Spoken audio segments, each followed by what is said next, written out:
الجمال ده يا جماعه، ايه الحلاوه دي؟ احنا قاعدين في مطعم بقى. شويه رز بسمتي بقى كده، شويه سلطه، شويه طحينه، الطعم خطير. يعني شوفوا معايا، اللون خطير والطعم ايه احلى واحلى كمان. طبعا خلي بالك من تقطيعة الفراخ، انا مقطعاها تقضي 5 افراد او 6 كمان.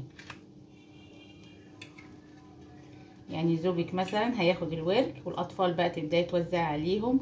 مثلا ده نص اهو، نص الورك حلو قوي، يعني مناب حلو يقضيهم.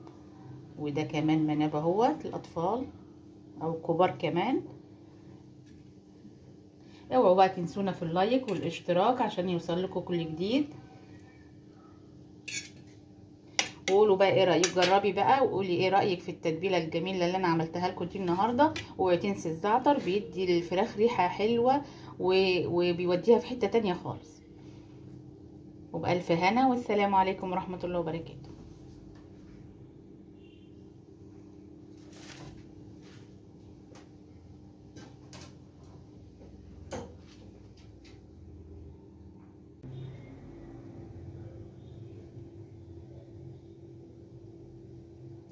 السلام عليكم ورحمه الله وبركاته. ازيكم يا حبايبي، عاملين ايه؟ النهارده هنعمل فرخه مشويه. زي ما انتم شايفين كده، انا جبت فرخه 2 كيلو، قطعتها على 8 قطع. الورك قطعته على 2، والصدر برضو قطعته على 2. فردت كده الصدر زي ما انتم شايفين عشان تشرب كده من التتبيله اللي احنا هنعملها مع بعض. تعالوا بقى نشوف التتبيله بتاعتنا. اول حاجه انا عندي هنا ميه بصل، عندي خل، عندي ليمون،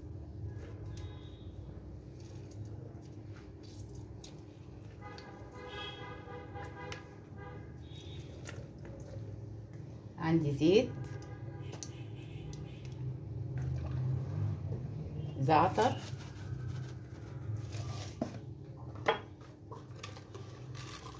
فلفل اسود، بهارات فراخ، بابريكا، عندي هنا ملح، معلقتين ملح كده حلوين. عندي هنا بقى خلطة المشاوي، هحط هنا معلقتين منها. ممكن لو يعني انت ما جبتيش عندك خلطة المشاوي ديت مش مشكلة، انت عندك الخلطة اللي انت عملتيها ديت هتبقى جميلة قوي معاكي. تحطي كده شوية، مش كتير، يعني حوالي معلقتين كده بس كده. قلب كله مع بعضه.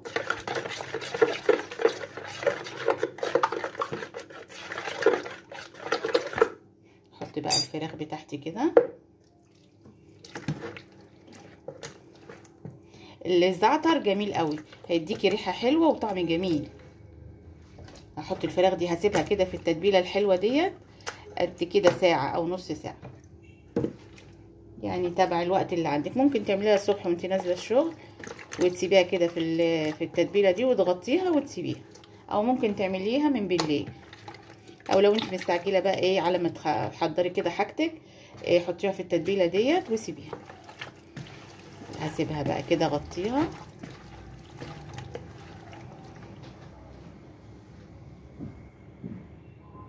دي هنا بقى تكايه حلوه قوي كده. عندي هنا معلقه عسل اسود، هي عامله زي الصويا صوص بالظبط. بدل ما تروحي تشتري العلبه بقد كده، هي معلقه عسل بس عشان تديكي الفراخ المشويه لون جميل قوي. قلبي كده بقى كله. معلش بقى هستعمل ايديا.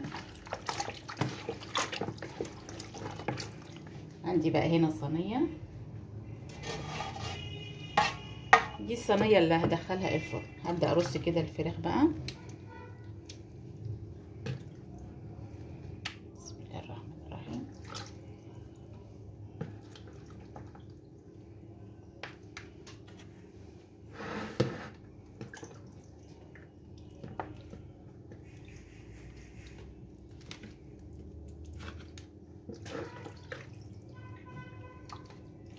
انا بفتح بقى الفرخة كده عشان الخلطة تخش في قلب الفراخ،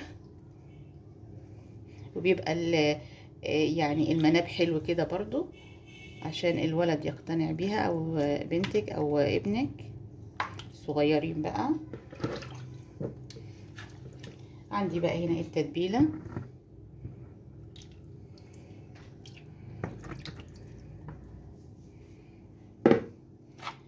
غطيها بقى بالفويل ودخليها على الفرن، وما تحطلهاش ميه ولا اي حاجه، سيبيها بقى هي هتنزل الميه بتاعتها وتشرب الميه وتستوي كده في التتبيله الحلوه دي. انا بقى حطيت الفراخ كده تحت الشوايه شويه، ادت اللون الحلو ده. طبعا العسل مدي لون حلو قوي للفراخ، التتبيله والريحه روعه. جربيها وان شاء الله هتعجبك وتعجب اولادك، كانها مشويه وجايه من بره بالظبط.